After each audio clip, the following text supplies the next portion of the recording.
Assalamualaikum warahmatullahi wabarakatuh. So you are welcome to today's class.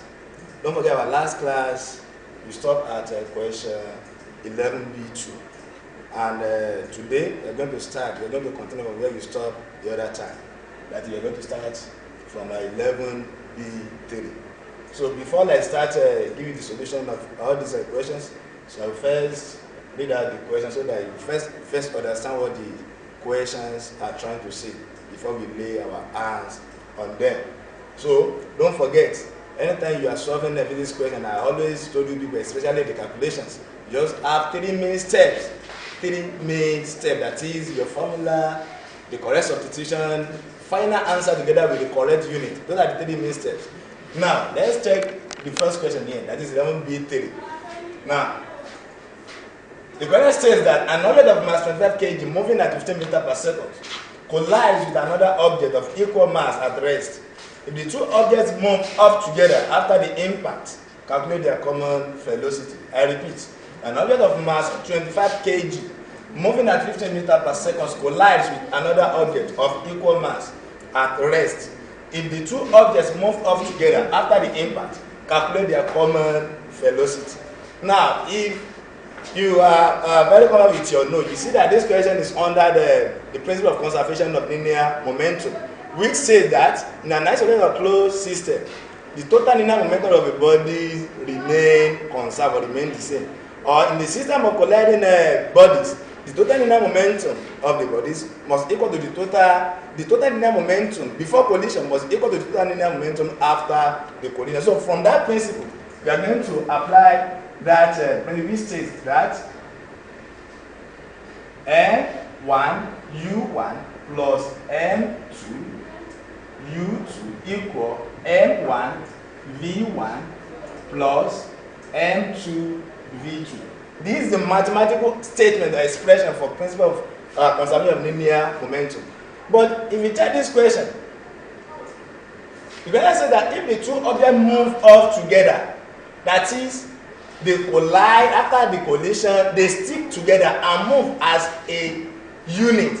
So we need to calculate their common velocity. It means that their final velocity, that is V1 and V2, are going to be equal. In this case, I will change this expression to M1 U1 plus M2 U2 equal M1 plus M2 into bracket capital V. So this V is now the common velocity that is representing both V1 and V2. So if we check this question, we are given the mass of the first body, which is 25 kg, that is my M1 equal 25 kg. Then initial velocity of the first body is 15, that is U1 equal 15 kg. Then I also have that it collides with another object of equal mass. Take note of that. Equal mass. It means that the second body is having the same mass as the first body. So my M2 as well will be 25 kg. 25 kg of equal mass. At rest. At rest. Mind this. At rest. You know that second body is at rest. So my U2, that is the velocity of the second body, U2, equals 0. Why? Because that second body is at rest. So in that case, the initial speed or initial velocity of that second body will be 0. So inputting all these parameters into this formula, then we have. But before we do that, take note that we first check all these parameters must be in their standard unit. My M1 is in kg, U1 is in 15 meters per second. I'm sorry for that. 15 meters per second. 15 meters per second. And M2 is 25 kg, then U2 equals 0 meters per second.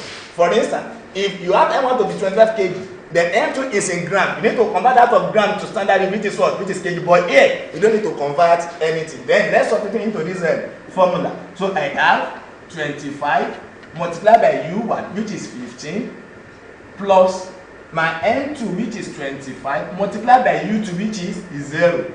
Then I have equal at this other side. I have M1 plus M2, that is 25 plus 25 multiplied by V, which is the one we are looking for.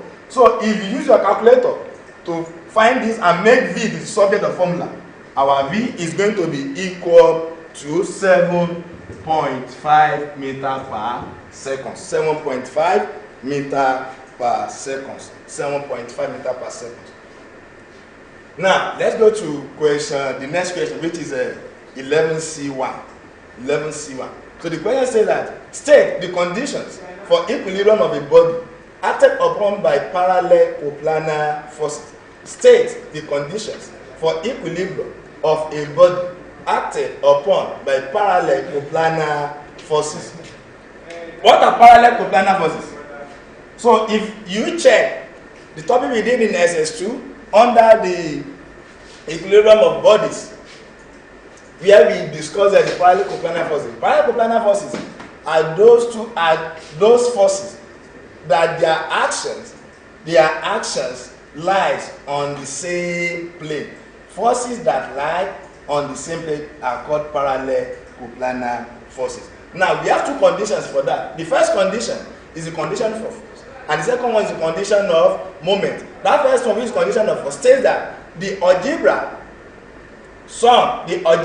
sum of all the forces acting on the body must be 0. The algebra sum of all the forces acting on the body must be 0. That is, from that first one, which is the condition for force, summation Fx equal 0 or summation Fy equal 0. That is mathematical representation of that first condition. The algebra sum of all the forces acting on the body must be 0. That is, all the forces that are acting at the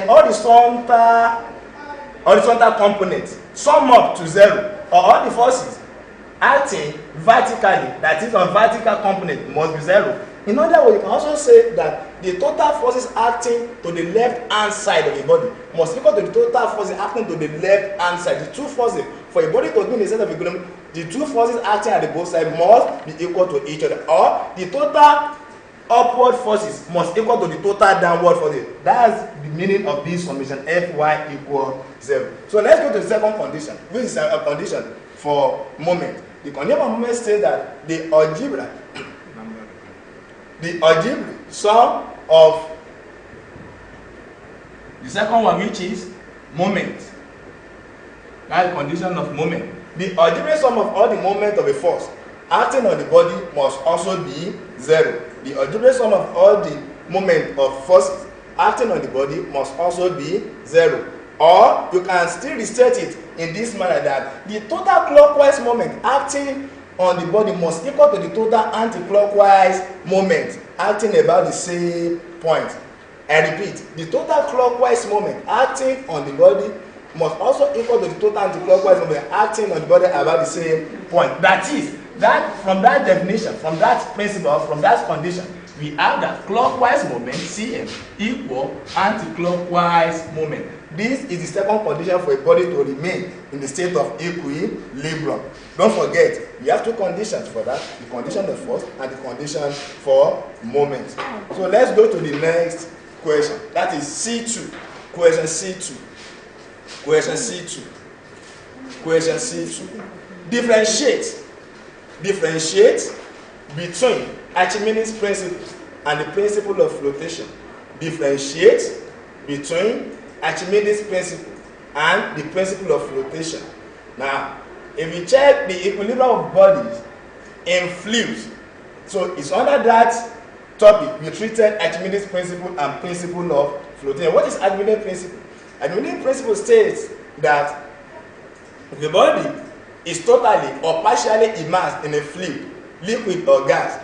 It's going to experience an upthrust which equal to the weight of fluid displaced. I repeat, Archimedes' principle states that for a body, if a body is totally or partially submerged or immersed in fluid, it's going to experience an upthrust which equal to the weight of fluid displaced. One principle of flotation states that a body will only float in fluid, liquid or gas, when the upthrust is added upon it by the fluid in which it flows equal the weight of the body. Note that condition. Let me repeat that principle. The principle of flotation states that body will float in fluid, liquid or gas when the upthrust exerted upon it by the fluid in which it flows equal the weight of the fluid. That is, from that principle of flotation, that is, for any object to float in fluid, or in any liquid or gas, the all thrust on it must at least equal to the weight of the body. To the weight of the body. That's the principle of flotation. So let's go to C3, question C3. The question says that a body of mass 5,000 grams and volume 3.0 exponential minus 3 meter cube is hung from a spring balance. What is the reading of the balance when the body is alpha in air, beta fully immersed in water? That is, the density of water is given to be 10 raised by 3 kg per meter cube. Let me repeat the question again. A body of mass 5,000 grams and volume 3.0 exponential minus 3 meter cube is hung from a spring balance. What is the reading of the balance when the body is alpha in air, beta fully immersed in water? You are given the density of water to be 10 raised by 3 kg per meter, even if you are not given density of water. But this question is talking about the fluid, which is water. You must understand that the density of water is what? Is having a constant which is 1,000 kg per meter. So you take note of that. So let's quickly solve for this question. So you write out the parameter we are given in the question. What are the parameters we are given in the question? You can see that we are given the mass of the body, which is 5,000 grams. We are given volume of the body, which is 3.0 exponential minus 3. So let's write all those parameters out. So the mass equal 5,000 grams. But mind you, this mass is not in SI unit. So we need to convert it to the SI unit of mass, which is kg. And don't forget that 1,000 grams equal 1 kg. So by converting this to kilogram now, I'm going to have 5 kg. Then the volume of the body, VB, that's volume of the body. This is MB, mass of the body. The volume of the body is 3.0 exponential minus 3 meter cube. Meter cube. And don't forget, if your volume here is in centimeter cube, so you need to convert it to meter cube. Convert it to meter cube. What else again? Then you are given the density of water. Density of H2O, which is 10 raised by 3 kg per meter cube. Now, from the first question, we are asked to calculate the reading of the balance when the body is in air. Don't forget, the weight of an object you measure in the air is the true weight or the actual weight of the body or of that object. Any weight of the body or an object you measure in air is the true or the actual weight of that body, and that actual weight or true weight is given weight in air. Let me write it. Weight in air. That is the reading of the balance in air. So the weight in air is the reading of that balance in air. How do we calculate that weight in air? Weight in air equal the true weight, WT, true weight of the body. And what's the true weight of the body? That is the mass of the body times the acceleration due to gravity of the body. Don't forget, in the question you are not given identity to gravity, but that identity to gravity is having a constant value, which is G equal 10 meters per second. That is 10 meters per second. And if you like, you can use 9.8 meters per second. So by substituting all these parameters into this expression, we have weight in air to be the mass of the body in kg is 5 multiplied by G, which is 10 meters per second. So our final answer for this is going to be 50 meters per second. Sorry, because it's weight, that is 50 newtons. 50 newtons. Or if you like, you can say 50, that is 50 kg meter per second, because 1 newton is equal to 1 kg meter per second. But the SI unit of weight of force is in newton. That's why our final answer is going to be in newton. So let's quickly go to the next question. That is the weight or the reading of the balance. So when the question says that you should find the reading of the balance when the body is, so what the question is trying to say is that you should find the weight, the measured weight of that body when it is fully immersed in water. And how do we do that? Because when the body is fully immersed in water, it's under the influence of the upthrust, that is the upward force of that water. So in this case, you cannot use the actual weight in here, which is just mass and G. So we use another expression entirely that you are familiar with, which is the upthrust, the true weight equal upthrust plus the apparent weight. The true weight is the actual weight of the object or the body in air, while the upthrust is the upward force exerted by the fluid or the water when the object is immersed in that water. And the apparent weight is the weight of the body measured when that object or the body is immersed in water. You can see that the true weight and the apparent weight, they are not the same. This is the weight you measured in it, while apparent weight is the weight you measured in that fluid or water. So here we are looking for the apparent weight. That's the reading. That's the reading of the balance when the body is immersed in water. So we are looking for the apparent weight. So from here, just make our apparent weight solve your formula. So my apparent weight will now be the true weight minus upthrust. But according to this question, we are not giving the upthrust exerted on that body or the object. Then we need to first look for the upthrust.